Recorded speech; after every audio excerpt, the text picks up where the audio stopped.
Hello everybody, welcome back to A Brit in Germany. This week we're looking at language, in particular idioms. In German, an idiom is a Redewendung. There's absolutely loads of idioms out there. Because there's so many of them, I'm going to do a theme, and this week's theme is animal idioms. I found 8 animal idioms in English that mean the same thing when translated to German, but in the German translation, they use different animals. Interesting. Very interesting. So that's what we're looking at today. We're looking at what different animals they've used in the German language. But before we start with that, we're going to do that quiz question. Ba-dum-bum. Of course, it has to be animal related this week.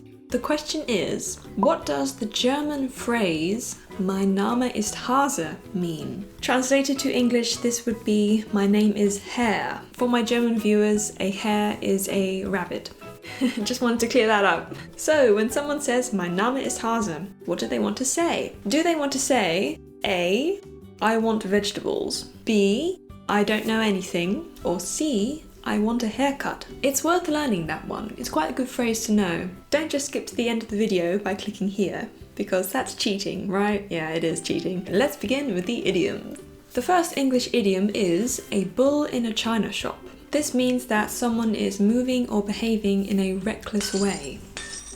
The German version of this is wie ein Elefant im Porzellanladen. This translates to exactly the same thing, but instead of a bull, they've used an elephant, which I think is a very good choice because both animals are large and bulky, so there's bound to be trouble if you let one of those loose in a porcelain shop. Not my china, no!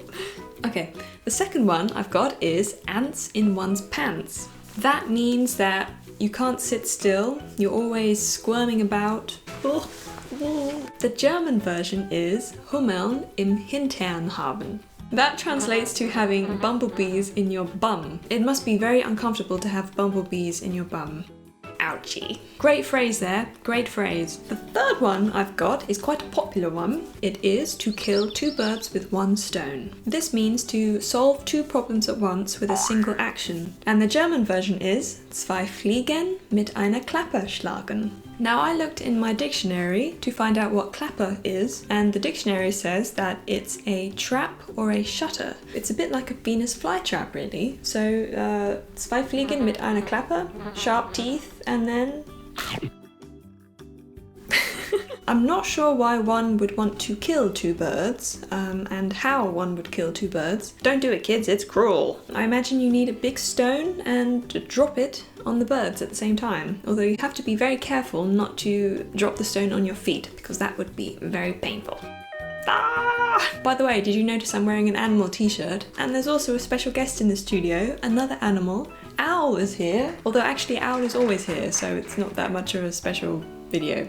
The fourth one I have is a leopard can't change its spots. This phrase means that someone can't change even if they pretend to change. So the leopard can't just paint new spots on him because they will wash out when it rains. The German version is die Katze lässt das Mausen nicht. That translates to the cat doesn't leave the mice alone. It doesn't stop with the mice thing. It's always hunting.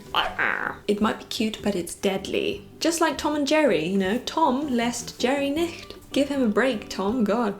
I really like this next one, to be like a deer caught in the headlights. It means to be so frightened that you can't move or think. In Germany, it is slightly different because there's no car involved. Instead, it's the rabbit in front of the snake. Wie das Kaninchen vor der Schlange.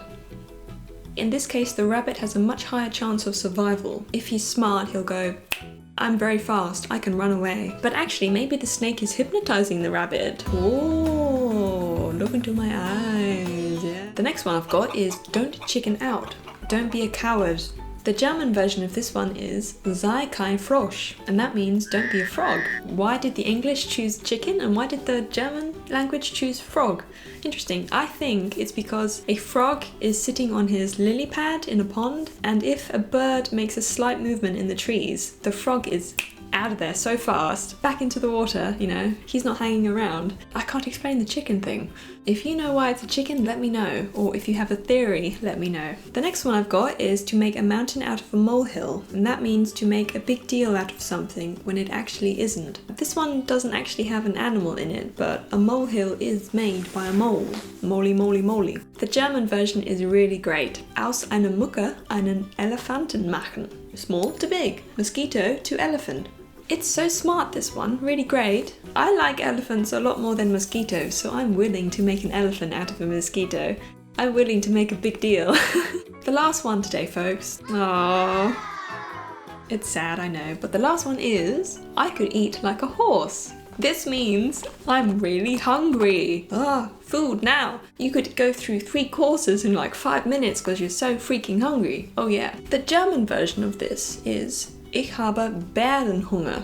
That translates to I have the appetite of a bear. I'm as hungry as a bear. Bears are pretty big, so they must eat a lot. If you have Bärenhunger, be prepared to eat seeds, nuts, fish, and small mammals. Mein Name ist Hase. What does that mean? I can now reveal it means bee.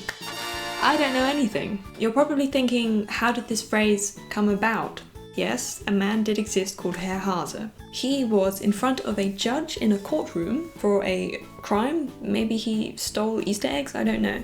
The judge asked him, what happened, Herr Hase? Are you involved in this crime? And Herr Hase says, Mein Name ist Hase, ich weiß von nichts. My name is Hare, I don't know anything. This is the very short version of how this phrase came about. Well done if you got that quiz question right, because it was tricky. And that's it for this week's video. I hope you enjoyed it. Thumb up if you did enjoy it, of course. I shall see you again next week for a new Brit in Germany video. So bis dann and alles Gute. Tschüss!